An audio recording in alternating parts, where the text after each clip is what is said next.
For more on this, I'd like to welcome him, Tudor Dixon, host of the Tudor Dixon podcast and former gubernatorial candidate of Michigan, along with Chandler, Crump, conservative commentator. All right, Tudor, go to you first on this one.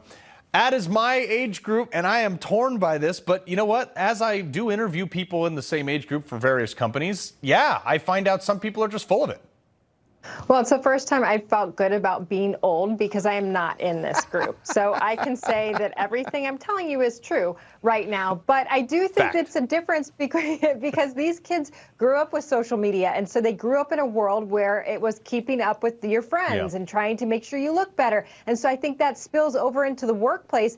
And I mean, my generation would never have considered lying on a resume. It would be completely absurd to even think about doing that. But this is a generation that has been trying to make themselves look like something they're not for so long. And that's why we see mental health deteriorating in this generation as well. Well, actually, Chandler, let's talk about that mental health, because social media is somewhere that people post the best split-second capture of, you know, however many pictures they took to make it look like they're the best, brightest, and everybody has to try to keep up with that, emulate that. How bad is that for a generation now that seemingly is lying to keep up with it?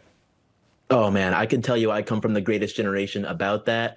I can say I'm on the other end of it. I'm actually younger than the millennial generation. I'm a member of Generation Z, and I'd say everything that the millennials are doing, you're going to see Generation Z doing it even to a higher extent. I would imagine more than the majority, if not a super majority of Generation Z have spent their entire lives building a fallacy, building an entire wall of just cap around themselves in describing what they are, whether it be on social media or whether it even be in these resumes. Because when they grew up on social media, Generation Z is the first generation that only grew up in a period of time surrounded by the internet, surrounded by social media. And so we were created based off of that. And everything that has ever been posted on social media, you know, it might have existed at one point, it might have been real at some point, but eventually it is fake when it is out there. You cannot verify anything that you see on social media unless you actually go down the routes to doing that. And when it comes to a resume, when it comes to what your average person is posting on social media, there's just no way for it to be true. And so Generation Z, millennial generation are very close on that.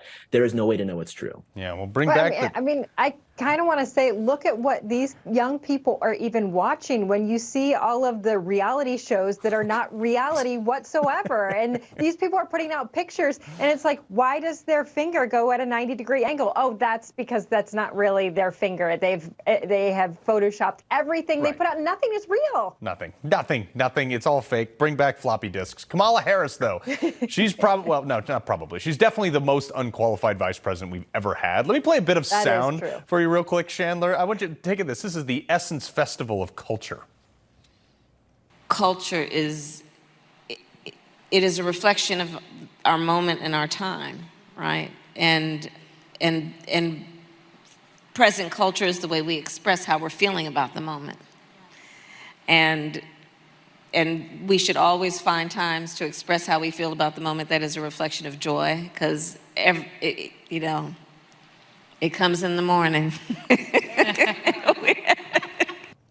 I mean, Chandler, maybe the cocaine was hers. I don't know. I mean, that's exactly what I was about to say. I know she's not supposed to spend a lot of time at the White House. She's supposed to be at a different office. She doesn't even live there. But I imagine if it's not Hunter Biden's, it is definitely Kamala Harris's. And I'd say based off of that, I want to get some, because it sounds like she doesn't know what she's saying and she's off in la la land. Listen, there have been so many examples of Kamala Harris being the most unqualified, not only vice president, but even as an orator. I'm 18 years old, and I'd say I've given better speeches than that when I was 14.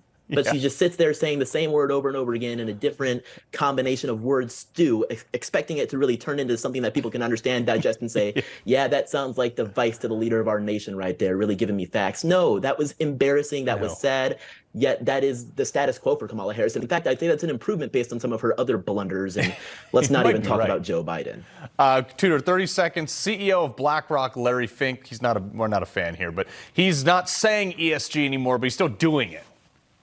Well, of course, every time they get caught, they change the name of something. That's the game on the Democrat side. So as long as I change the name, you will no longer know. And that's why we always say that if you pass laws that say we can't have CRT, they'll just rename it. You have to be involved in the culture. You have to be protecting people from the outside. It's not a legal issue. We as people have to band together and say, we are not accepting social credit scores. We're going to push back on this. We're going to make sure you can't be debanked. We're going to forget about what the word is. We're just not going to let it happen.